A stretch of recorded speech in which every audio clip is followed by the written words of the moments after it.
BPSC 69वीं special mock test का है ये वीडियो। हर संडे हम लोग 3 इंपॉर्टेंट वीडियो लेकर के आते हैं। अगर आप भी कर रहे हैं स्टेट पीसीएस, यूपीएससी या इस तरह के किसी अन्य परीक्षा की तैयारी, तो जुड़ जाइए इस चैनल से, कर लीजिए सब्सक्राइब। हम बनाएंगे आपके प्रिपरेशन को और भी बेहतर। सो स्टार्ट करते हैं। किस राज्य में भारत का पहला एक्वा पार्क स्थापना किया जा रहा है? तो ये उत्तर हो जाएगा अरुणाचल प्रदेश। दूसरे प्रश्न पे आते हैं। नवंबर 2022 में भारत के पहले भारतीय जैविक डेटा केंद्र आईबीडीसी की स्थापना की गई थी। कहाँ स्थापना हुआ था? तो फरीदाबाद में। क्वेश्चन और ऑप्शन आपके समक्ष है, आपको यहाँ से आंसर करते चलना है। तो भारत का पहला निजी रॉकेट जो प्रक्षेपित हुआ उसका नाम क्या है, ये पूछा है। विक्रम एस हो जाएगा। 2022 के स्वच्छता सर्वेक्षण पुरस्कार के संदर्भ में 1 लाख से कम जनसंख्या वाले शहरों में स्वच्छतम शहर का पुरस्कार किसे दिया गया है? यहाँ ये ध्यान देना है कि 1 लाख से कम जनसंख्या का बात हुआ है, तो सही उत्तर हो जाएगा पंचगनी। प्रश्न संख्या 5 पे आते हैं। इनमें से किस शहर को वर्ल्ड ग्रीन सिटी अवार्ड 2022 से सम्मानित किया गया है? नीचे ऑप्शन आएगा, अभी आपको उस ऑप्शन को देखना है। फ्रेंड्स, क्योंकि समय बहुत कम है तो हम लोग बहुत ज़्यादा समय आपका नहीं व्यतीत करेंगे। स्क्रीन पे ऑप्शंस रहेगा, आप वहाँ से अपने ऑप्शंस को मारते चले और हमसे आप उस आंसर को मैच कर लीजिए। स्कोर अपना ज़रूर बताइएगा कमेंट बॉक्स में। तो ये हैदराबाद है जिसे वर्ल्ड ग्रीन सिटी अवार्ड 2022 से सम्मानित किया गया है। विश्व खुशहाली सूचकांक में भारत का कौन सा स्थान है इस बार 2023 में? तो ये 126वां स्थान है। विश्व आर्थिक मंच सम्मेलन अर्थात WEF, जिसको वर्ल्ड इकोनॉमिक फोरम बोलते हैं, इसके 2023 का जो आयोजन है ये कहाँ पर आयोजित हुआ है? मीन्स विश्व आर्थिक मंच सम्मेलन का आयोजन कहाँ हुआ है? तो इसका सही उत्तर हो जाएगा फ्रेंड्स, विश्व आर्थिक मंच का सम्मेलन 2023 वाला जो हुआ था। अब यहाँ पे आप देख रहे होंगे 4 ही ऑप्शन हम लोग लेकर के आए हैं। इसका उत्तर स्विट्जरलैंड है। 4 ही ऑप्शन हम लोग लेकर के आए हैं और उद्देश्य भी यही है कि इन ऑप्शंस को अच्छे से तैयार किया जाए, जैसा भी बीपीएससी पूछ रही है। यूक्रेन से प्रभावित लोगों को निकालने के लिए कौन सा था? तो ये ऑपरेशन गंगा था। वर्तमान में इंटरपोल के अध्यक्ष अहमद नसर अल रईसी किस देश से जुड़े हुए हैं? कुवैत, संयुक्त अरब अमीरात, तुर्की या फिर इनमें से कोई नहीं? तो सही उत्तर होगा संयुक्त अरब अमीरात। द्विपक्षीय सैन्य अभ्यास हरिमऊ शक्ति 2022 ये भारत और किस देश के बीच हुआ है? भारत के साथ कौन से देश को मिला करके ये हरिमऊ एक्सरसाइज हुआ? सही उत्तर हो जाएगा मलेशिया। 80वें गोल्डन ग्लोबल अवार्ड्स में किस मूवी को सर्वश्रेष्ठ मोशन फिल्म यानी ड्रामा का पुरस्कार दिया गया है? तो ये 80th गोल्डन ग्लोब अवार्ड्स था और जिस फिल्म को दिया गया है सर्वश्रेष्ठ ड्रामा का पुरस्कार वो है द फैबलमैन्स। 2023 में किस सांसद को सर्वश्रेष्ठ सांसद के लिए पुरस्कृत किया गया है? तो ये याद रखिएगा, ये है असुद्दीन ओवैसी जी को दिया गया है। इरेडा नवीकरणीय ऊर्जा परियोजनाओं को वित्त पोषित करने के लिए गिफ्ट सिटी में कार्यालय स्थापित करेगी। गिफ्ट अर्थात GIFT, ये सिटी है कहाँ पे ये बताना है। तो सही उत्तर होगा गांधीनगर। नेक्स्ट क्वेश्चन पे आते हैं। डिजिटल भुगतान जागरूकता सप्ताह 2023 के अवसर पर भारतीय रिजर्व बैंक ने 6 मार्च को एक मिशन लॉन्च किया। उस मिशन का नाम बताना है, यहाँ ऑप्शन है। सही उत्तर हो जाएगा हर भुगतान डिजिटल। हाल ही में किस केंद्र शासित प्रदेश को पहली FDI मिली है? ऑप्शन आपके सामने है। सही उत्तर होगा जम्मू कश्मीर को पहली बार FDI मिली है। अगले प्रश्न पे आते हैं। डिजी क्लेम के बारे में क्या सही है? पहला लाइन है राष्ट्रीय फसल बीमा पोर्टल के माध्यम से दावा वितरण के लिए डिजी क्लेम लॉन्च किया गया है। और दूसरा है ये फसल बीमा पोर्टल और सार्वजनिक वित्त प्रबंधन प्रणाली के एकीकरण के माध्यम से सक्षम किया गया है। तो इसका दोनों ही उत्तर सही है, यानी डिजी क्लेम जो है ये आप फसल बीमा पोर्टल के माध्यम से अपने दावा वितरण को लॉन्च करने का काम है, और ये फसल बीमा पोर्टल और वित्त प्रबंधन प्रणाली पब्लिक फाइनेंशियल मैनेजमेंट सिस्टम के एकीकरण करने से सक्षम किया गया है। तो ये दोनों लाइन सही है। 2023 में वर्ल्ड वैक्सीन कांग्रेस ये कहाँ आयोजित हुई है? सही उत्तर हो जाएगा वाशिंगटन डीसी में। नेक्स्ट क्वेश्चन पे आते हैं, बहुत इंपॉर्टेंट क्वेश्चन है। नाटो के 31वें सदस्य के बारे में सही कथन चुनना है। 4 अप्रैल 2023 को फिनलैंड नाटो का 31वां सदस्य बना, ये पहला लाइन है। दूसरा लाइन है नाटो का मुख्यालय वियना यानी कि ऑस्ट्रिया में है। अब ये बताना है कि सही है कि नहीं। तो पहला लाइन तो सही है कि फिनलैंड जो है वो नाटो का 31वां सदस्य बना है, लेकिन नाटो का मुख्यालय वियना यानी ऑस्ट्रिया में नहीं है। ये आपको कमेंट बॉक्स में बताना है कि नाटो का हेडक्वार्टर कहाँ है, मुख्यालय कहाँ है। सो ऑप्शन पे जब हम लोग आएंगे तो इसका उत्तर केवल एक अर्थात ऑप्शन ए सही होगा। नेक्स्ट बढ़ते अगले क्वेश्चन पे। टाइम पत्रिका ने मार्च 2023 में विश्व के महानतम स्थानों की सूची जारी की। इसके बारे में सही कथन पहचानना है। यहाँ 3 ऑप्शन दिए गए हैं। पहला है यह सूची वार्षिक आधार पर तैयार की जाती है। दूसरा है इसमें विश्व में 50 स्थल शामिल हैं। और तीसरा है सूची में भारत के 4 स्थलों को शामिल किया गया है। तो जो पहला है वार्षिक आधार पर जारी की जाती है ये सही है, और इसमें विश्व के 50 स्थल है ये भी सही है, जबकि तीसरा लाइन सही नहीं है, यानी कि सही उत्तर होगा सी केवल 1 और 2। बढ़ते हैं अपने अगले क्वेश्चन की तरफ। तो हम लोग क्वेश्चन नंबर 20 को सोल्व करेंगे।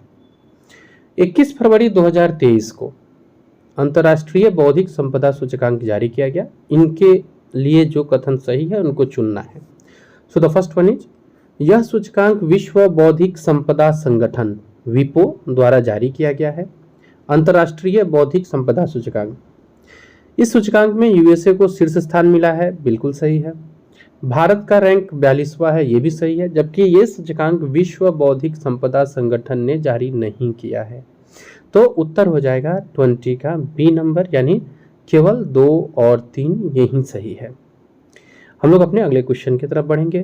फ्रेंड्स, अगर इस बीपीएससी 69वीं में आप भी बैठ रहे हैं और किसी कारण से आपने चैनल अभी जोड़ा है, तो आप डिस्क्रिप्शन में दिए गए प्लेलिस्ट में जाकर के वीडियोज को जरूर देख लीजिएगा। बहुत इंपॉर्टेंट और बहुत जटिल विषयों को आसान भाषा में समझाया गया है। अगले क्वेश्चन पे आते हैं।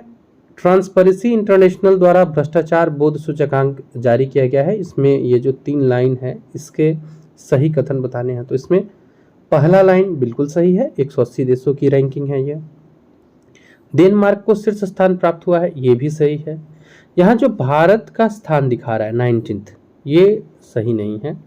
भ्रष्टाचार बोध सूचकांक में भारत का जो रैंक है वो 90वां नहीं है। अब ये मैं आपके लिए छोड़ के जाता हूँ, आप बताइएगा कमेंट बॉक्स में कि भ्रष्टाचार बोध सूचकांक में भारत का रैंक क्या रहा है।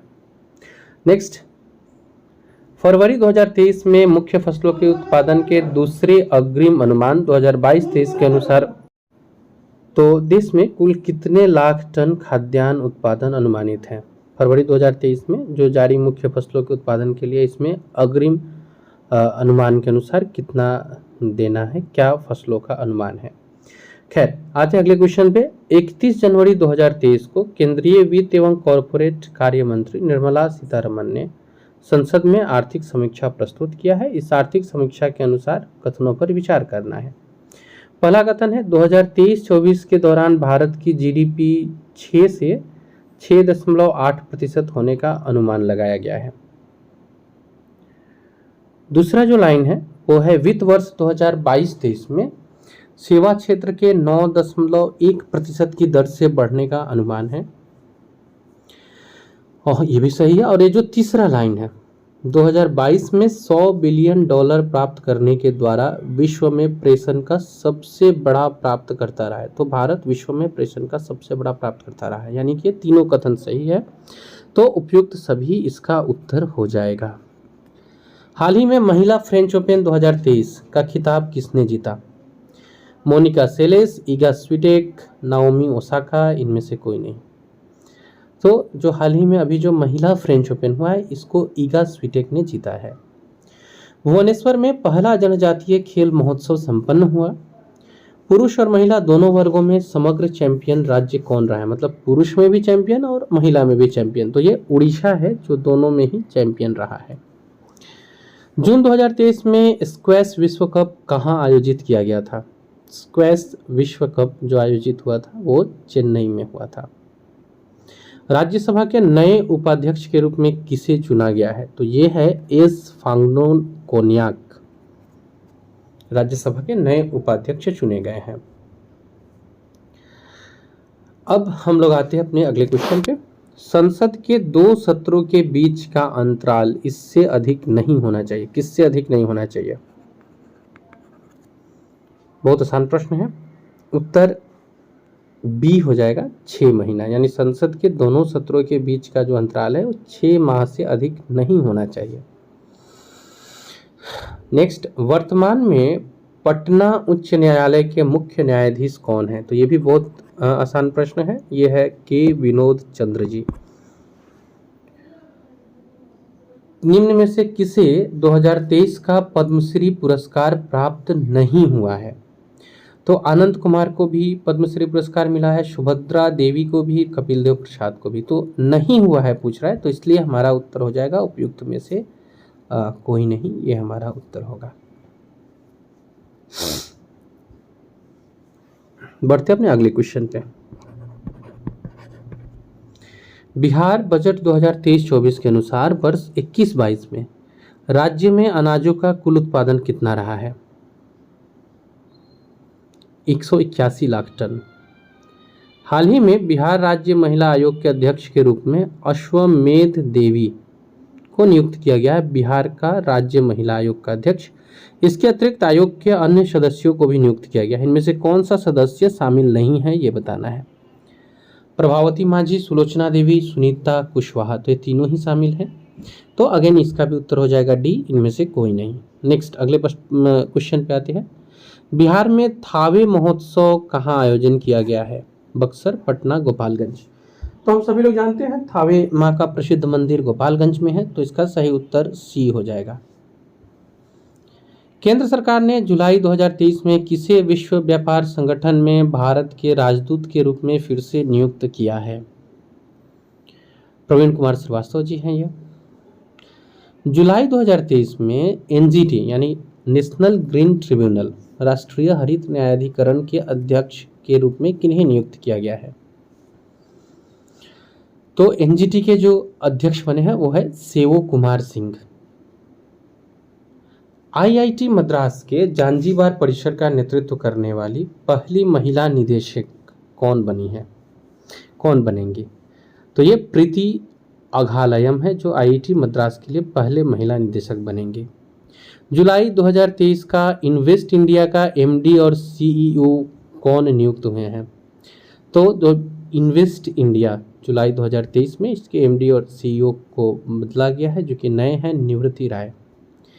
तेलंगाना उच्च न्यायालय के मुख्य न्यायाधीश कौन है? तो यहाँ पे आपको तेलंगाना उच्च न्यायालय के मुख्य न्यायाधीश के ऑप्शंस दिए गए हैं। सुभाषिस तलापात्रा, न्यायमूर्ति सुनीता अग्रवाल या जस्टिस अलोक आरागे। तो सही उत्तर होगा जस्टिस अलोक आरागे। आगे आते हैं। भारत के राष्ट्रपति का पद रिक्त हो जाए और कोई उपराष्ट्रपति भी नहीं हो, तो ऐसे में कार्यवाहक का काम करेंगे भारत के सीजेआई। भारत के राष्ट्रपति ने पहली बार किस मामले में पॉकेट वीटो शक्ति का प्रयोग किया था? तो ये मामला था पेप्सू विनियोग विधेयक, यानी ए सही उत्तर हो जाएगा इसका। अगले प्रश्न पे आते हैं। भारत का राष्ट्रपति संसद के दोनों सदनों द्वारा पारित किसी विधेयक पर अपनी स्वीकृति रोक लेने के लिए संविधान के किस अनुच्छेद के तहत अधिकृत है? अनुच्छेद 108, 111, 112। तो सही उत्तर हो जाएगा अनुच्छेद 111, अर्थात 41 का सही उत्तर हो जाएगा बी। अब इसमें जो दो अनुच्छेद है 108 और 112, ये दोनों बहुत महत्वपूर्ण अनुच्छेद हैं। अनुच्छेद 108 का संबंध है संयुक्त अधिवेशन से। अनुच्छेद 112 जो है वो बजट, वित्त विधेयक, इन सब विषयों से है। अनुच्छेद 111 आपको कमेंट बॉक्स में बताना है, हालांकि यहाँ तो उत्तर बता ही दिया जा रहा है। खैर, आगे बढ़ते हैं अपने अगले क्वेश्चन पे, क्वेश्चन नंबर 42। आते हैं हम लोग अपने स्लाइड्स में नीचे क्वेश्चन नंबर 42 पे। अपने स्कोर्स को जरूर कमेंट बॉक्स में बताइएगा एट द एंड। सी.आर. दास और मोतीलाल नेहरू ने कांग्रेस के भीतर स्वराज पार्टी किस उद्देश्य से बनाई थी? तो जनसाधारण के संघर्ष को नेतृत्व देने हेतु, हिंदू मुस्लिम एकता, या राज्य परिषद के चुनाव में भाग लेने हेतु? तो सही उत्तर होगा राज्य परिषद के चुनाव में भाग लेने हेतु। कुमार संभवम में किस पौराणिक चरित्र के जन्म की कहानी है? तो एक कार्तिकेय भगवान जो है कार्तिकेय, उनके जन्म की कहानी है। भारत के उपराष्ट्रपति के निर्वाचक गण में कौन शामिल होता है? तो ये उत्तर आप बताइएगा, बहुत आसान प्रश्न है ये, यहाँ पे सारे ऑप्शंस दिए गए हैं। आते हैं अपने अगले क्वेश्चन पे, क्वेश्चन नंबर 45। राष्ट्रपति क्रमशः कितने सदस्य लोकसभा और राज्यसभा के लिए नामांकित कर सकते हैं? तो लोकसभा के लिए 2 और राज्यसभा के लिए 10। नेक्स्ट, मंत्रिपरिषद के विरुद्ध अविश्वास प्रस्ताव लाने के लिए लोकसभा के सदस्यों की संख्या कितनी होनी चाहिए, ये बताना है। यहाँ ऑप्शन है 30, 35, 50 या इनमें से कोई नहीं। तो मंत्रिपरिषद के विरुद्ध जब अविश्वास प्रस्ताव लाना होता है, अभी हाल ही में आया था, चर्चे में भी है, तो 50 सदस्यों की जरूरत होती है लोकसभा के लिए। किस संवैधानिक संशोधन अधिनियम द्वारा मंत्रिपरिषद की संख्या कुल सदस्यों के 15% तक निर्धारित किया गया? तो 91वां संविधान संशोधन अधिनियम 2003 के तहत ये डिसाइड किया गया था। बढ़ते अपने अगले क्वेश्चन पे, क्वेश्चन नंबर 48। बाकी के यहाँ जो है 93वां संविधान संशोधन, 90वां संविधान संशोधन, ये बिल्कुल देख लीजिएगा, बहुत इंपॉर्टेंट है ये। डिटेल्स में मैं इसके ऊपर एक सेपरेट वीडियो बनाऊंगा महत्वपूर्ण संविधान संशोधन अधिनियम के ऊपर। आपको बस चैनल से जुड़े रहना है, दिन का थोड़ा समय निकाल करके इसके ऊपर इन्वेस्ट करना है, क्योंकि यहाँ से आपको वही मटेरियल मिलेगा जो आपके एग्जाम के लिए भी इम्पोर्टेंट हो। नेक्स्ट क्वेश्चन है, इसमें से कौन सा सही सुमेलित नहीं है? संथाल विद्रोह का संबंध गंगा नारायण से नहीं था। तामड़ विद्रोह, ताना भगत आंदोलन, ये दोनों सही मैच है, यानी कि सही उत्तर हो जाएगा 48 का सी जो है वो सही सुमेलित नहीं है। संथाल विद्रोह का संबंध गंगा नारायण से नहीं है। नेक्स्ट 49 नंबर क्वेश्चन, बहुत इंटरेस्टिंग क्वेश्चन है, ज्योग्राफी से है और टिपिकल बिहार के ज्योग्राफी का जो क्वेश्चन होता है वैसा क्वेश्चन है। कौन सी कोसी नदी की सहायक नदी नहीं है? बलोर, कमला बलान, लिखुचोला, और डी में ए और बी दोनों को रखा गया है। तो बलोर जो है वो कोसी नदी की सहायक नदी नहीं है। बढ़ते अपने अगले क्वेश्चन पे, क्वेश्चन नंबर 50, जो कि बिहार बजट से है। बिहार बजट के अनुसार अनुमानित राजकोषीय घाटा क्या रहा है? लगभग में अमाउंट दिया गया है 25,567.83 करोड़, 76,838 करोड़। नेक्स्ट हम लोग नीचे आते हैं और अन्य ऑप्शन को देखते हैं। यहाँ लेकिन सही उत्तर मिल गया हम लोग को ए, तो ये इसका सही उत्तर है। निम्नलिखित में से कौन सा आत्मनिर्भर बिहार के लिए 7 निश्चय योजना 2 का हिस्सा नहीं है? तो ये युवा शक्ति है, सशक्त महिला भी है, क्योंकि शौचालय निर्माण, घर का सम्मान ये नहीं है। निश्चय योजना से पिछले बार भी प्रश्न देखने को मिले थे, तो इसे ध्यान से कर लीजिएगा। आत्मनिर्भर बिहार के लिए युवा शक्ति, बिहार की प्रगति, ये तो है ही। सशक्त महिला, सक्षम महिला, हर घर हर खेत पानी, ये सब स्वच्छ शहर, विकसित शहर, स्वच्छ ग्राम, ऐसा जो है वो 7 जो निश्चय योजना है वो याद रखिएगा। अब यहाँ पे गलत कथन पहचानना है। बिहार से प्रकाशित प्रथम हिंदी समाचार पत्र बिहार बंधु था, सही है।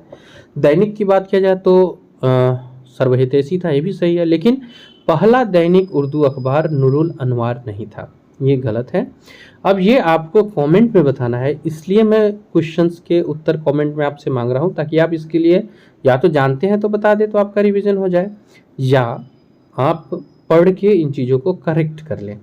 तो यह गलत है। बिहार का पहला दैनिक उर्दू अखबार नूरुल अनवार नहीं था। बढ़ते हैं अगले क्वेश्चन पे। 13वें वित्त आयोग के अध्यक्ष विजय केलकर थे। असत्य कथन पहचानना है।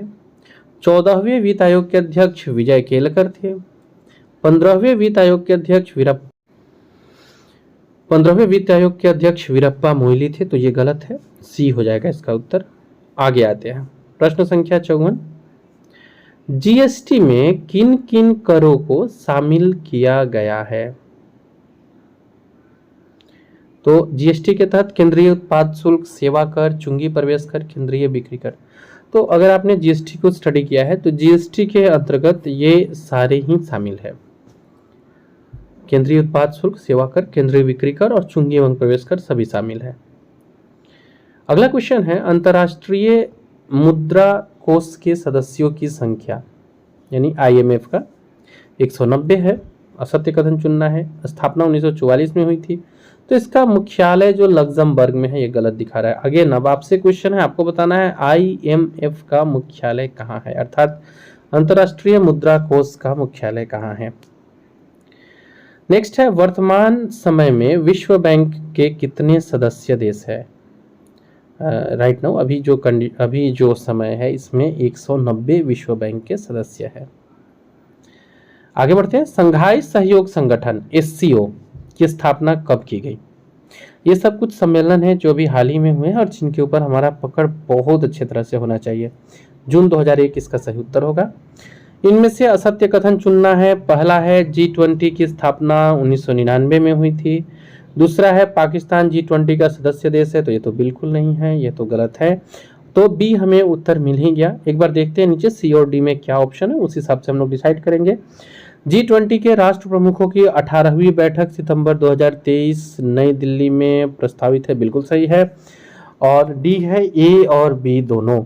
तो यहाँ हम लोगों ने देखा था G20 का स्थापना वर्ष, ये तो सही था, यानी कि बी इसका गलत उत्तर होगा। तो सही जो हमारा ऑप्शन हो जाएगा वो बी हो जाएगा। तारे का रंग किस चीज का सूचक है? ये उसके ताप को दिखाता है। निम्नलिखित में से कौन सा कथन गलत है? यहाँ सत्य गलती से लिखा गया, गलत पहचानना है। बनारस हिंदू विश्वविद्यालय की स्थापना वर्ष 1916 में पंडित मदन मोहन मालवीय और एनी बेसेंट की सहायता से की गई थी। सही है ये। बनारस हिंदू विश्वविद्यालय की स्थापना बीएचयू अधिनियम 1917 के तहत की गई, नहीं, इसके पहले स्थापित हो चुकी थी ये। तो डॉक्टर सर सुंदर लाल इस विश्वविद्यालय के प्रथम कुलपति थे, यानी कि जो उत्तर आ रहा है वो बी, इस ऑप्शन के हिसाब से जो सही उत्तर है वो बी है। बढ़ते अपने अगले क्वेश्चन पे, क्वेश्चन नंबर 61। हीरक वलय एक प्रकार का दृश्य है जिसे आप कब देखते हैं, कब देखा जा सकता है हीरक वलय को? पूर्ण सूर्य ग्रहण के समय, आंशिक सूर्य ग्रहण के समय, पूर्ण चंद्र ग्रहण के समय, या इनमें से कोई नहीं? तो हीरक वलय जो है वो एक दृश्य है जिसे आप देख सकते हैं पूर्ण सूर्य ग्रहण के समय। सूर्य का जो प्रभा मंडल होता है ये प्रकाश के अपवर्तन से उत्पन्न होता है। यहाँ पे कंडीशन है कब, किस में? स्तरीय मेघों के जलवाष्प में, पक्षाप कपासी मेघों के हिम स्फटिकों में, पक्षाप तथा पक्षावी स्तरीय बादलों के प्रतिबिंबन से। तो ये सही उत्तर होगा, पक्षाप और पक्षाप स्तरीय बादलों के प्रतिबिंबन से निर्माण होता है। मौसम परिवर्तन पृथ्वी की गति की किस विशिष्टता के कारण होता है? सूर्य के चारों ओर परिक्रमा करना, धुरी पर 23.5 डिग्री अंश का झुकाव होना, दोनों, या इनमें से कोई नहीं? तो हम लोग ये जानते हैं कि सूर्य के चारों ओर परिक्रमा करना ये जो वजह है ये दिन और रात होने का एक कारण है। मौसम परिवर्तन के लिए जो पृथ्वी का विशिष्ट गुण है वो है 23.5 डिग्री अक्ष पे झुका होना। पृथ्वी के परितः घूमने वाले कृत्रिम जो उपग्रह है इससे बाहर अगर गिराई जाती है कोई गेंद तो क्या होगा? मतलब हमारा जो कृत्रिम उपग्रह उसके बाहर अगर आप बॉल को छोड़ते हैं तो ये पृथ्वी के उपग्रह के समान ही उसी कक्षा में घूमने लगेगी। अब इन घटनाओं पर विचार करते हुए सही क्रम बताना है। क्लाइव का पुनः भारत आगमन, यानी फर्स्ट टाइम नहीं, सेकेंड टाइम जब वो आ रहा है। इलाहाबाद की संधि, बक्सर का युद्ध, वारेन हेस्टिंग्स का बंगाल का गवर्नर जनरल बनना। तो बक्सर का युद्ध जो है वो ये इनके इसके बाद क्लाइव का आगमन हुआ था। बक्सर के युद्ध के बाद क्लाइव का आगमन हुआ, इलाहाबाद की संधि हुई और फिर वारेन हेस्टिंग्स बंगाल के गवर्नर जनरल बने। यानी कि जो सही कुछ बन रहा है वो बन रहा है 3, 1, 2, 4। देखते हैं अभी ऑप्शन में क्या है। लेकिन जो सही है वो 3, 1, 2, 4 है, यानी ऑप्शन बी इसका सही उत्तर है। 66 नंबर क्वेश्चन कह रहा है रॉबर्ट क्लाइव बंगाल के प्रथम गवर्नर जनरल थे। विलियम बेंटिंक भारत के प्रथम गवर्नर जनरल थे। तो पहला तो गलत है, इसमें केवल 2 है जो सही है। रॉबर्ट क्लाइव जो थे वो बंगाल के प्रथम गवर्नर जनरल नहीं तो केवल गवर्नर थे। बंगाल के प्रथम गवर्नर जनरल कौन थे ये आप मुझे कमेंट बॉक्स में बताइएगा। विलियम बेंटिंक भारत के प्रथम गवर्नर जनरल थे, ये सही है। तो बी केवल 2 ये सही उत्तर होगा। बढ़ते हैं अगले क्वेश्चन पे, क्वेश्चन नंबर 67, 67वें क्वेश्चन पे आते हैं। कौन सा युग्म सही सुमेलित नहीं है? हेक्टर मुनरो ने बक्सर का युद्ध किया, बिल्कुल सही है। लॉर्ड हेस्टिंग्स ने आंग्ल नेपाल युद्ध किया, ये भी सही है। कर्नवालिस ने तृतीय आंग्ल मराठा युद्ध नहीं किया था। तो लॉर्ड कर्नवालिस का जो है तीसरा आंग्ल मराठा युद्ध, ये ऑप्शन गलत है। 67 का सी हो जाएगा। अब आपके लिए वर्क ये है कि आप कमेंट बॉक्स में बताएंगे कि लॉर्ड कर्नवालिस ने तृतीय आंग्ल किसके कार्यकाल में तृतीय आंग्ल मराठा युद्ध हुआ। हम लोग बढ़ते हैं अपने अगले क्वेश्चन पे। ब्रिटिश भारतीय राज्य क्षेत्र का अंतिम विस्तार किसके समय में हुआ था? लास्ट, तो ये डलहौजी के कार्यकाल में हुआ था। निम्नलिखित में से किस गवर्नर जनरल ने भारत में दास प्रथा को समाप्त किया था? तो ये बहुत आसान प्रश्न है। एलन बर्रो थे जिन्होंने दास प्रथा को समाप्त किया था, अर्थात बी हो जाएगा उत्तर।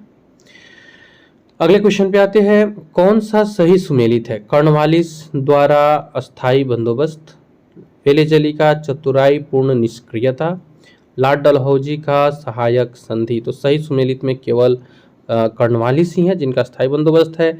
वेलेजली का निष्क्रियता का सिद्धांत नहीं था और डलहौजी का सहायक संधि नहीं था। तो सही उत्तर ए हो जाएगा जो हमारा सही उत्तर है। प्रश्न संख्या 71 पे आते हैं। हाँ, साथ ही साथ में मैं आपको ये काम दे दूं कि निष्क्रियता का सिद्धांत किसने अपनाया था ये बताइएगा। प्रश्न संख्या 71 है, निम्नलिखित में से कौन एक सही सुमेलित है? तो ये वेलेजली का चतुर्थ आंग्ल मैसूर युद्ध के साथ सही सम्मेलन है। एलन बरो ने अवध का विलयकरण नहीं किया था, सी इसका उत्तर हो जाएगा। बढ़ते आगे 72 पे। अब इसमें भी सही सुमेलित निकालना है। लॉर्ड डलहौजी अवध का विलय सही है, सही सुमेलित नहीं है निकालना है, सॉरी। तो फिर लॉर्ड लिटन हो जाएगा। प्रथम आंग्ल अफगान युद्ध का प्रारंभ लिटन के समय नहीं हुआ था, वो ऑकलैंड की दोस्तपूर्ण नीति थी। डफरिन के समय कांग्रेस की स्थापना सही है, यानी कि इसका उत्तर हो जाएगा सी। 72 का उत्तर होगा सी। आगे बढ़ते हैं अपने अगले क्वेश्चन पे। तो लॉर्ड डलहौजी ने अवध का विलयकरण किया, ये तो आप जान ही गए हैं। और अभी मैंने बातों बातों में बता भी दिया कि पहला अफगान युद्ध किसने किया था। तो आगे इस तरह का प्रश्न मिलेगा तो आपके लिए वर्क के लिए छोड़ूंगा। कौन भारत का वायसराय सबसे दीर्घ काल तक रहा? तो भारत के वायसराय लंबे समय तक करजन रहे थे। इल्बर्ट विल विवाद का संबंध किससे है? यहाँ ऑप्शन आपके सामने है।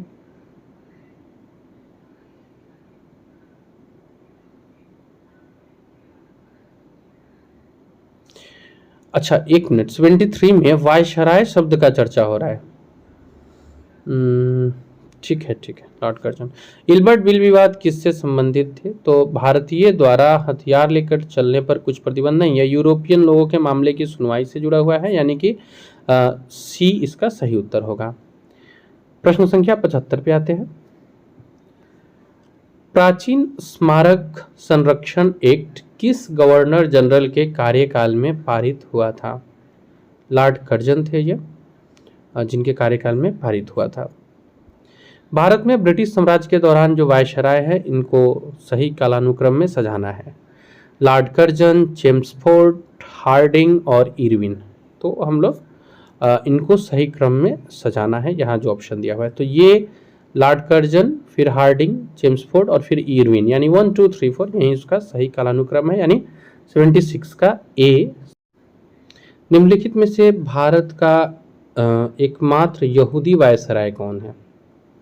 कर्जन, कैनिंग, रीडिंग, इनमें से कोई नहीं। तो ये बताना है कि कौन भारत का एकमात्र यहूदी वायसराय है नीचे दिए गए ऑप्शन से।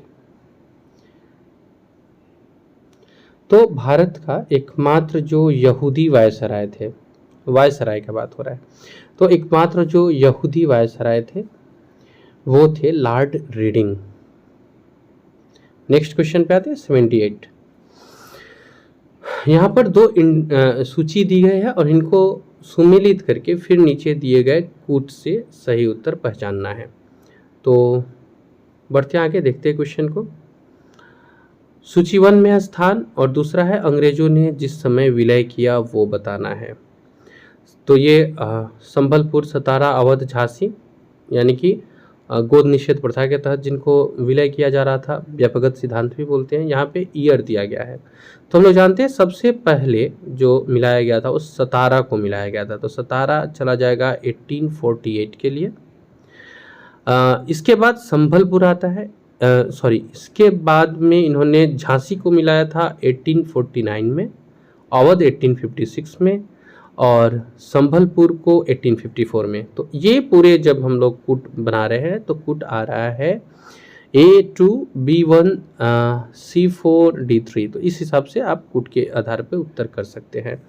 शब्द इंपेरियल प्रेफरेंस का प्रयोग कहाँ किया जाता था? ब्रिटिश आयातों पर दी गई रियायत के लिए, नागरिकों के द्वारा की जा रहे भेदभाव के लिए। तो यहाँ ब्रिटिश आयातों पर दी गई विशेष रियायत के लिए इंपेरियल प्रेफरेंस का प्रयोग किया जाता था। हालांकि आगे भी हम लोग ऑप्शन देख लेते हैं। स्लाइड्स को नीचे करके हम लोग यहाँ ऑप्शन देख लेते हैं। ये ए ही सही उत्तर है। नेक्स्ट 80 पे आते हैं। ब्रिटिश शासन के दौरान भारत में उद्योगों का कोई स्वतंत्र विकास नहीं हुआ, इसका कारण क्या था? तो धनिक वर्ग जो थे वो भू संपत्ति में निवेश करने को ज़्यादा तरजीह देते थे, मीन्स लैंड वगैरह को ही खरीदने पे ज़्यादा तरजीह देते थे। निम्नलिखित में से कौन दादा भाई नेरोजी के उत्सारण सिद्धांत यानी ड्रेनिंग थ्योरी में विश्वास नहीं करते थे? तो दादा भाई नेरोजी ने जो ड्रेनिंग थ्योरी बताई थी इसमें सैयद अहमद खां इससे सहमत नहीं थे। महारानी लक्ष्मीबाई की समाधि कहाँ है? तो ये ग्वालियर में यूरोज के साथ युद्ध करते हुए शहीद हुई थी, तो इनका ग्वालियर में समाधि है। प्रश्न संख्या 83 पे आते हैं, जो कि 1857 के विप्लव के नायक और उनके कार्यक्षेत्र को सही मिलाने से है।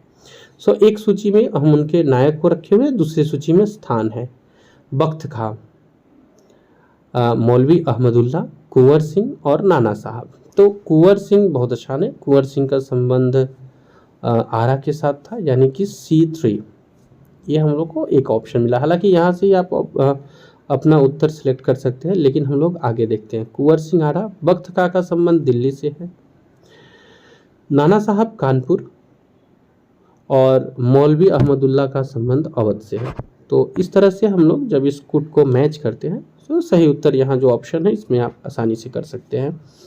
ABCD 4 ऑप्शन है, यहाँ पे आप ढूंढ सकते हैं, आसानी से आपके लिए ये क्वेश्चंस बन जाएंगे। 1857 के विद्रोह के समय ब्रिटिश प्रधानमंत्री कौन थे? तो ये पाम्पस्टन थे। 1857 के विद्रोह के समय ब्रिटेन के प्रधानमंत्री। 85वां नंबर क्वेश्चन है, कौन सा एक बौद्ध मत में निर्वाण की अवधारणा की सर्वश्रेष्ठ व्याख्या करता है? तृष्णा रूपी अग्नि का समन, स्वयं की पूर्णतः अस्तित्वहीनता, परमानंद एवं विश्राम की स्थिति। तो तृष्णा रूपी अग्नि का समन ये होगा सही उत्तर।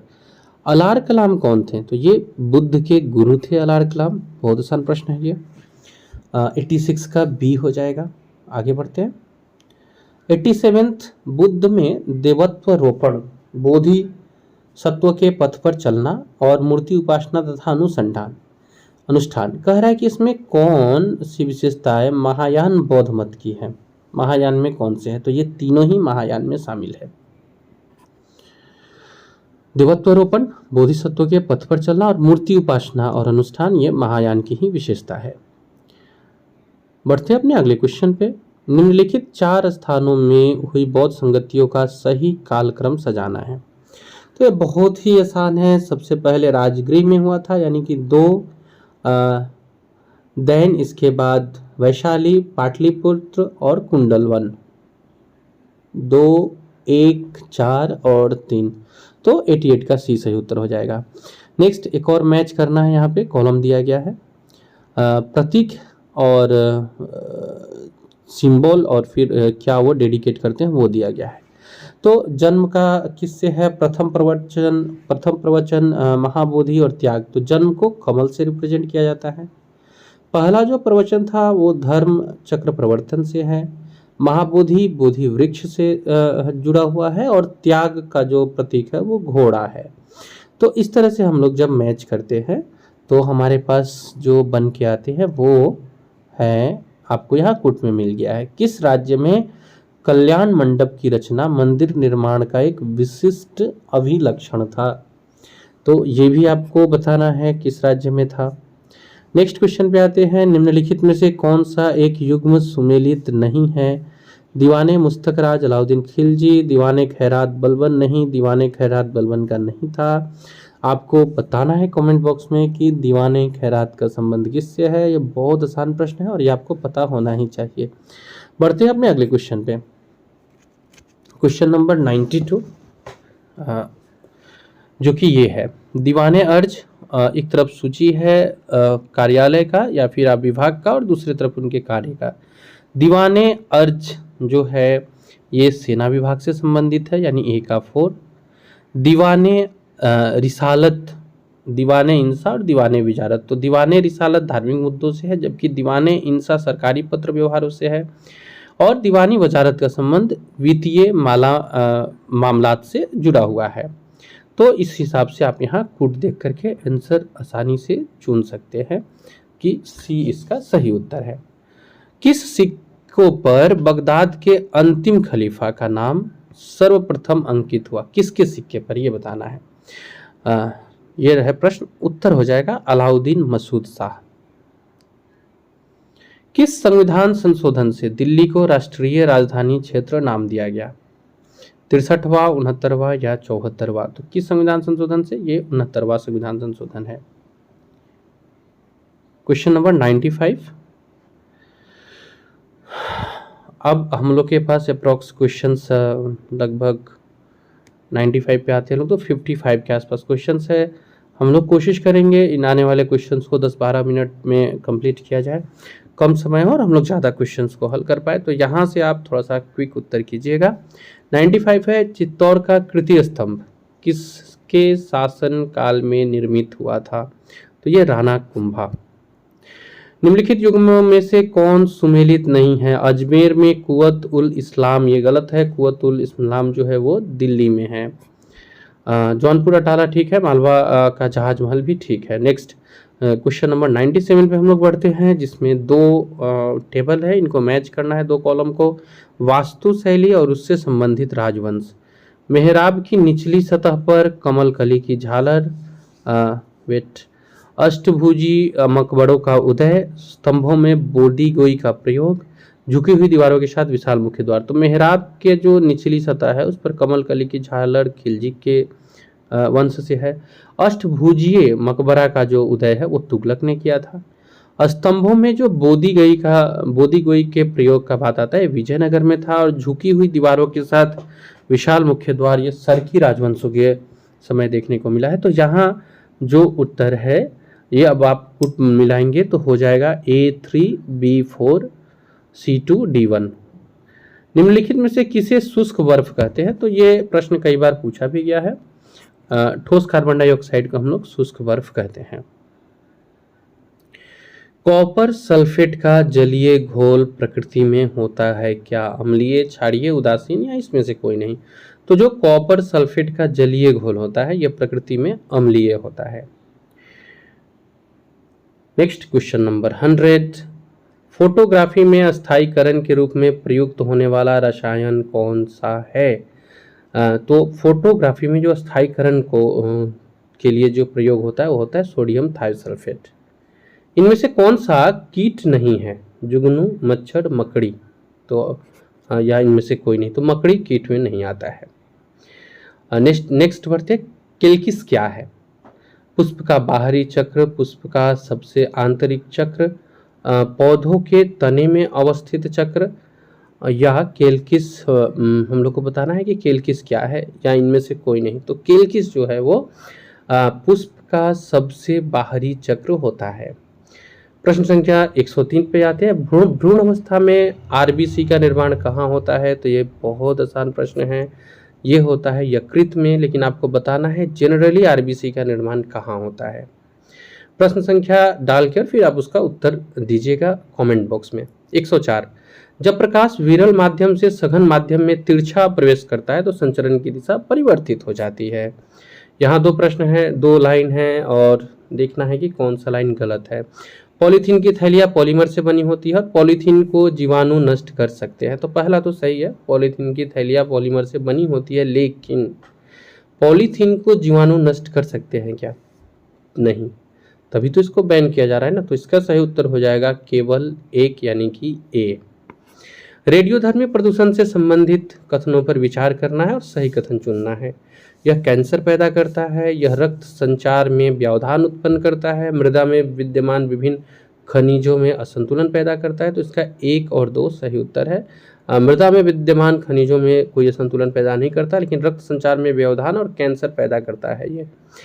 नाभिकीय ऊर्जा का उपयोग किस तरह के प्रदूषण का प्रमुख कारण है? नाभिकीय ऊर्जा का अगर प्रयोग किया जा रहा है तो किस तरह का प्रदूषण हो सकता है? तो ये उष्मीय प्रदूषण हो सकता है। जैव उपचार के संदर्भ में दो कथन है। स्वस्थानीय उपचार के अंतर्गत कंपोस्टिंग, लैंड फार्मिंग, बायोपाइल्स को शामिल किया जाता है। बाह्य स्थान उपचार के अंतर्गत इनको छिड़काव कर जैववर्धन को शामिल किया जाता है। तो ये दोनों ही गलत है, दोनों ही लाइन गलत है। आगे बढ़ते, प्रश्न संख्या 109 पे दो कॉलम है और इन दोनों कॉलम को हमें मैच करना है और देखना है ऑप्शन के कुट के हिसाब से कितने प्रश्न, कितने हमारे, कौन से ऑप्शन हमारा कूट को मिलाता है, उसका सही उत्तर ऑप्शन से हम लोग को लेना है। ठीक है, आगे बढ़ते हैं, क्योंकि आने वाले अब 10 मिनट में हम लोग अप्रॉक्स 40 क्वेश्चन के आसपास हमें सोल्व करना है। तो इस कूट के बाद में हम लोग लगातार क्वेश्चन पे बढ़ते जाएंगे। आप थोड़ा क्विकली उत्तर कीजिएगा और स्कोर को जरूर बताइएगा। इसके अलावा जितने क्वेश्चन पूछे गए हैं, अगर आप इसका उत्तर जानते हैं तो जरूर बताइएगा। सूची 1 को सूची 2 से सुमेलित करना है। प्रदूषक और प्रभावित अंग। एस्बेस्टस धूल फेफड़ा को प्रभावित करेगा। कार्बन मोनोऑक्साइड ये रक्त धारा को प्रभावित करेगा। उसी तरह से सीसा और पारा बचा। तो सीसा जो है वो मस्तिष्क को प्रभावित करता है और पारा पेट को प्रभावित करता है, उदर को प्रभावित करता है। तो जब हम इसे मैच करते हैं तो A3, B1, C4 और D2 ये ऑप्शन में आता है। निम्नलिखित युग्मों पर विचार करना है। एक तरफ है प्रयोग किए जाने वाले पदार्थ और एक है उनके विवादास्पद रसायन। लिपस्टिक, सीसा, शीतल पेय यानी कि जो कोल्ड ड्रिंक्स होता है उसमें मोनोसोडियम ग्लूटामेट का पाया जाना। तो लिपस्टिक, सीसा ये तो सही है। अब यहाँ ऑप्शन में केवल एक है, बाकी सब गलत था। एक और टेबल है 2 बना हुआ, इसको क्विकली आप देख लीजिए और हम लोग अब इसको मैच करना शुरू करते हैं। ओजोन परत का क्षरण, ये कार्बन फ्लोरोकार्बन CFC क्लोरोफ्लोरोकार्बन के कारक है। इस घटना के लिए जो जिम्मेदार यौगिक है क्लोरोफ्लोरोकार्बन है। तो A का 1 ये तो हो गया। अम्ल वर्षा के लिए यानी कि जो अम्ल वर्षा होता है इसके लिए कौन सा गैस जिम्मेदार है? प्रकाश, रासायनिक धुंध और हीमोग्लोबिन के साथ संयोजन कौन करता है, इसको देखते हैं। तो A का ओजोन परत का क्षरण हो जाएगा। प्रकाश रासायनिक धुंध जो है वो असंतृप्त हाइड्रोकार्बन है। हीमोग्लोबिन के साथ संयोजन कार्बन मोनोऑक्साइड बनाता है। तो सल्फर डाइऑक्साइड जो है वो अम्ल वर्षा का कारक होता है। यानी A1, B4, C2 और D3, A1, B4, C2, D3 option B हो जाएगा। निम्नलिखित पर विचार कीजिए। Sulphur oxide, carbon dioxide, nitrogen के ऑक्साइड, इसमें कौन सा उत्सर्जन उष्मीय शक्ति संयंत्रों में कोयला दहन से होता है? तो ये तीनों ही sulphur dioxide, carbon dioxide, nitrogen के ऑक्साइड, ये तीनों ही पाए जाते हैं जब उष्मीय शक्ति में कोयला को जलाया जाता है। प्रश्न संख्या 113, आवर्ती विद्युत धारा में विद्युत तरंग की दिशा और परिमाण बदलते रहते हैं। ये परिवर्तन कब होता है? कभी भी होता है निश्चित अंतराल के बाद, घात गुणन क्रम में तो निश्चित अनुपात अंतराल के बाद। गिनी गुणांक इसमें से किसका मापदंड है? तो गिनी गुणांक जो है वो आय की असमता का मापदंड है। द्रव पदार्थों में गैसों की विलीयता तापमान में कमी के साथ बढ़ती है। द्रव का आकार निश्चित होता है। सही कथन चुनना है। गैसीय अवस्था में कणों की गति अनियमित और अत्यधिक तीव्र होती है, तो ये इसका सही उत्तर है। निम्नलिखित में किसे ब्लाइंड कोल कहा जाता है? तो यहाँ पे कोयला के दो प्रकार दिए गए हैं और लिग्नाइट है, तो एंथ्रेसाइट को ब्लाइंड कोल कहा जाता है।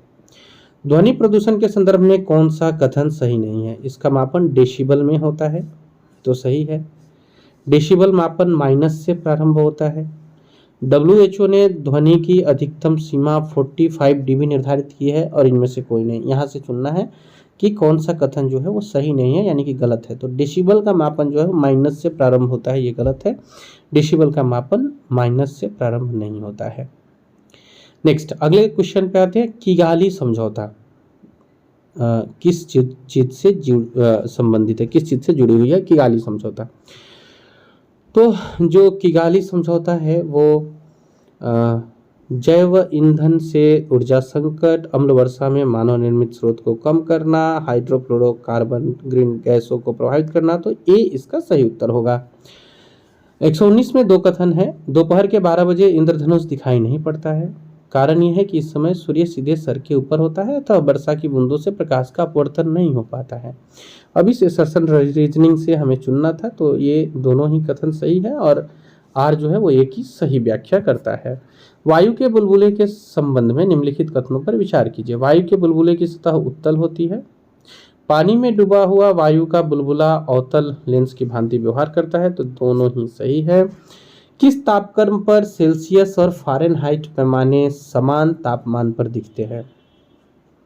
जैसे सेल्सियस और फ़ारेनहाइट के निकालने के अलग अलग है ना प्रोसेस, तो किस तापक्रम पर सेल्सियस और फ़ारेनहाइट पैमाने समान तापमान को दिखाते हैं? तो -40 डिग्री सेल्सियस। प्रेशर कुकर में खाना जल्दी क्यों पकता है? जल का क्वथनांक बढ़ जाता है, वायु दाब कम हो जाता है, तो जल का क्वथनांक बढ़ जाता है।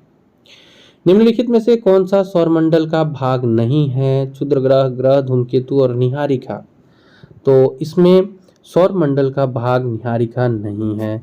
किसी स्थान का मानक समय स्टैंडर्ड टाइम कैसे निर्धारित होता है? देशांतर रेखा, अक्षांश रेखा, अंतर्राष्ट्रीय तिथि रेखा, इनमें से कोई नहीं। तो अंतर्राष्ट्रीय तिथि रेखा जो है ये तो पूरे विश्व के लिए एक टाइम सेट करती है और इसी के आधार पे स्टैंडर्ड टाइम सेट किया जाता है। निम्नलिखित में से किस महाद्वीप में सबसे अधिक देश है? यूरोप, एशिया या अफ्रीका? तो ये अफ्रीका महादेश है जिसमें सबसे अधिक देश है, तो इसका सही उत्तर हो जाएगा सबसे अधिक देश वाला जो महाद्वीप है वो सी अफ्रीका है। नेक्स्ट क्वेश्चन पे आते हैं। निम्न में से कौन सा द्वीप क्षेत्रफल में सबसे बड़ा है? बोर्नियो, ग्रेट ब्रिटेन या मेडागास्कर? तो अब ये प्रश्न है इम्पोर्टेंट। ऐसा एक क्वेश्चन बीपीएससी ने भी पूछा था, लेकिन वो केवल नीचे भारत के नीचे के क्षेत्रों के नाम दिए गए थे। यहाँ बोर्नियो, मेडागास्कर और ग्रेट ब्रिटेन, तो यहाँ भी बोर्नियो ही सही है। इजराइल की उभयनिष्ठ सीमा किसके साथ है? लेबनान, सीरिया, जॉर्डन, मिस्र। Lebanon, Syria, Turkey, Jordan. Lebanon, Turkey, Jordan और मिस्र, तो ये लेबनान, सीरिया, जॉर्डन, मिस्र के साथ है।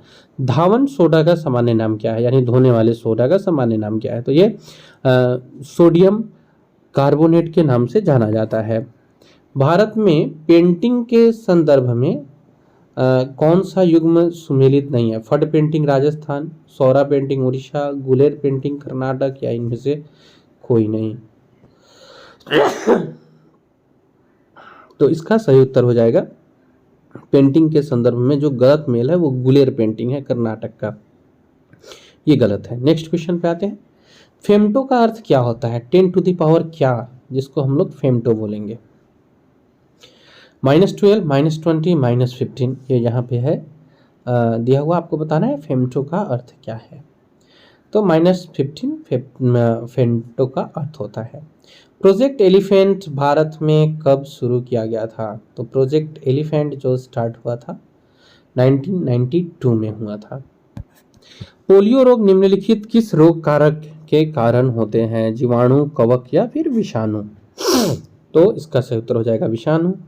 अष्टमास्थान का तात्पर्य बुद्ध के जीवन से जुड़े 8 महत्वपूर्ण स्थानों में से है। इनमें से कौन सा उनमें एक नहीं है? तो रायगढ़ का संबंध बुद्ध के अष्टमास्थान से नहीं है। लुम्बिनी उनका जन्म स्थान है और सारनाथ में उन्होंने पहला उपदेश दिया था। नेक्स्ट क्वेश्चन पे आते हैं। क्वेश्चन नंबर 134 पे लास्ट के जो मैथ्स के जो 10 क्वेश्चन रहते हैं, अगर उसको हम लोग छोड़ भी दे फिर भी हम लोग को 140 क्वेश्चंस कवर करना है। निम्नलिखित में से किस अवधि के दौरान मोरारजी देसाई भारत के उप प्रधानमंत्री थे? 70-71, 67-69 या फिर 64-66? तो 1970-71। गंधार कला शैली किस यूरोपीय देश की कला से प्रभावित थी? यूनान, बेल्जियम या हंगरी? तो ये यूनान से प्रभावित थी। किस गैस को ग्रीन हाउस गैस के रूप में नहीं जाना जाता है? Hydrogen, carbon dioxide, nitrous oxide या उपयुक्त में से कोई नहीं? तो हाइड्रोजन को नहीं जाना जाता है। A better India a better world नामक पुस्तक के लेखक कौन है? गुरुचरण दास, रतन टाटा, एन.आर. नारायण मूर्ति या इनमें से कोई नहीं? तो ये एन.आर. नारायण मूर्ति है। आलू पोस्तो किस भारतीय राज्य का पारंपरिक व्यंजन है? गुजरात, उत्तराखंड, पश्चिम बंगाल? तो ये नाम से ही है, पश्चिम बंगाल का है। 1915 के किस महीने में महात्मा गांधी ने नस्लवादी शासन के खिलाफ अपने सफल आंदोलन के बाद आखिरकार दक्षिण अफ्रीका से वापसी की थी? ये 1915 का कौन सा महीना था? तो जनवरी में इन्होंने वापस किया था। प्रवासी भारतीय दिवस हम लोग इन्हीं के याद में मनाते हैं, आने के याद में। तो ये जनवरी में किया था इन्होंने। अगले क्वेश्चन पे आते हैं। Question number 140। यदि किसी परमाणु के नाभिक के आकार की तुलना हम लोग क्रिकेट की गेंद के साथ करते हैं तो परमाणु की त्रिज्या लगभग कितने किलोमीटर के बराबर होगी? कितने किलोमीटर के बराबर होगी? 5, 0.5 या 0.05? इसमें से चुनना है तो 5 इसका सही उत्तर होगा। अब यहाँ से फ्रेंड 141 से लेके 150 तक 10 मैथ के क्वेश्चंस हैं, तो इनको आप क्वेश्चंस को देख सकते हैं, इनको सॉल्व करने का प्रयास कर सकते हैं। जीके जीएस से जुड़े ये 140 क्वेश्चंस थे जिनको हम लोगों ने सोल्व किया है। आपको ये सेट कैसा लगा बताइएगा, आपके स्कोर को जरूर बताइएगा कमेंट बॉक्स में, आपके स्कोर क्या रहे हैं। फिर मिलेंगे अगले संडे ऐसे ही इम्पोर्टेंट एक और मॉक टेस्ट के साथ, और इधर बीपीएससी का सीरीज